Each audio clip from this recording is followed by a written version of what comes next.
So one area that people are always excited about are CAD standards. What layers should we be using, what colors, and setting that up is one thing, but making sure people follow that standard is another thing, right? Because either people don't know, um, or they want to do their own thing because I got a special situation I want to work with. Um, those type of things. So what you can do within AutoCAD is you can set up a CAD standards, and what you can do is somewhat not really force, but kind of direct people, persuade people into the right direction.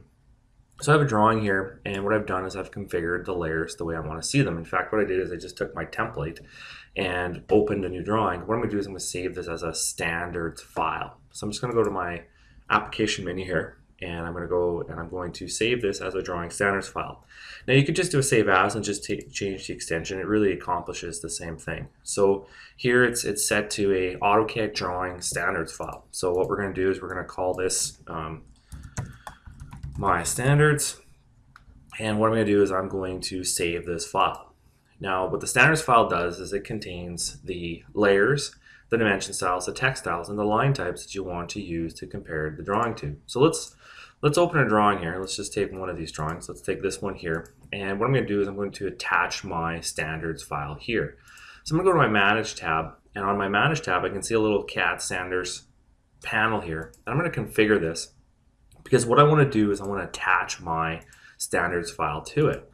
Now a little tip here is that you could actually attach this to your template file, and that way every time you start a new drawing, that standards file is automatically associated with that particular template, so it just populates it that way.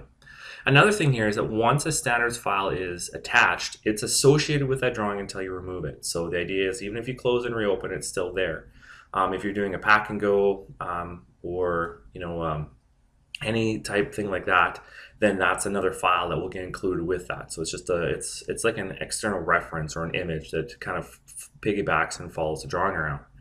Now you can actually attach multiple standards files. So you want to use one to check the layers, one to check the text styles, or maybe what you'd like to do is maybe you've got two standards to work against. One for HVAC and one for electrical. So you attach both those to kind of work through that way. So in this case, what I'm going to do is I'm just going to use it just to check my layers.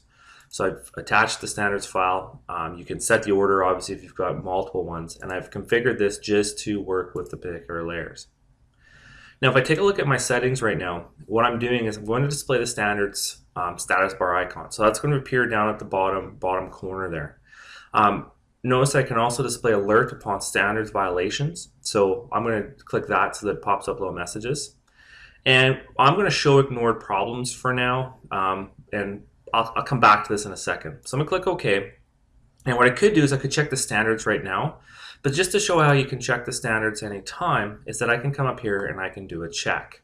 So what I'm going to do is I'm going to do a check here. And what's come up here is it's found some violations to my standard.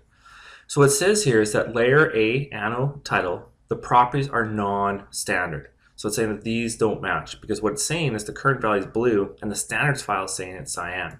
So I can click this and notice I can actually fix this. I can click next if I just want to skip this for now, or I can actually tag it as ignored and notice that my login name is being associated here. So if anybody else looks at this drawing, they can say, oh, Mike was the one that ignored this. So maybe for some reason you had to go outside the standard, so you can actually mark it as ignored. Now these are the type of fixes that can happen automatically. So these are the ones that are just simply property, like the names match, just the properties differ. These are the ones that can get fixed automatically. So what I'm going to do is I'm going to click fix, and what it's going to do is change this layer to be blue. So I'll click fix, and it's gone through and fixed that. Now what's happening is it's found a layer that doesn't exist in the standards. So there's this layer called A glaze that doesn't exist. So what's asking me for is, well, where would you like to put this? So maybe what I'm going to do is I'm going to put this, I don't know, I guess it doesn't really matter. I'm going to put this into the grid layer.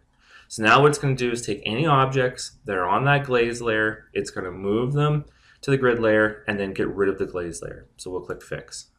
There's another one here that doesn't know where to go, so I'm going to put this onto the note layer. Again, I'll click fix, and it's gone through and fixed that. So standards check is complete. 3 problems, 3 fixed manually, none were ignored. I'll click close. Okay, so I've gone through and fixed that. Now let's see what happens if I make some changes to this drawing. So what I'm going to do is I'm going to click layer, and I'm going to come in here and I'm going to take the dims layer and I'm going to make this be yellow.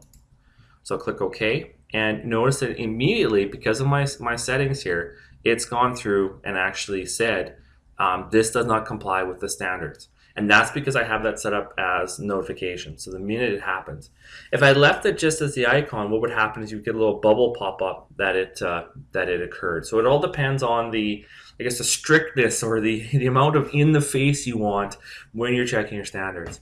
So what I'm going to do is I'm actually going to choose the standard object to replace. It knows the color is wrong, so we'll fix that and we'll click close. And what I can see is that it's gone back to what it was before. So again, that's just in the settings. So I'm just going to go to my configure. I'm going to go to my settings. I'm going to change this to display instead of alert. So we'll click OK to that. Let's go back in there. Let's change that color again. So we'll take that one, we'll click OK, and notice it's more, I guess, passive aggressive is what it is in this case. So now it's just coming up and I can run the CAD standards from there. So again, process really simple is you take a drawing, whether it's your template, an existing drawing, and you ensure that your layers are configured, or in your dimension styles and text styles and line types, and you save that as a drawing standards file, DWS. So obviously you want to place that somewhere where it's somewhat accessible. You then come in and you configure your standards, you attach that to there, and then at any point you can either manually check the drawing, so you'll have to check it manually the first time you associate that standards file, but then from that point forward, AutoCAD will be kind of monitoring those standards and kind of ensure that you're sticking within the standards.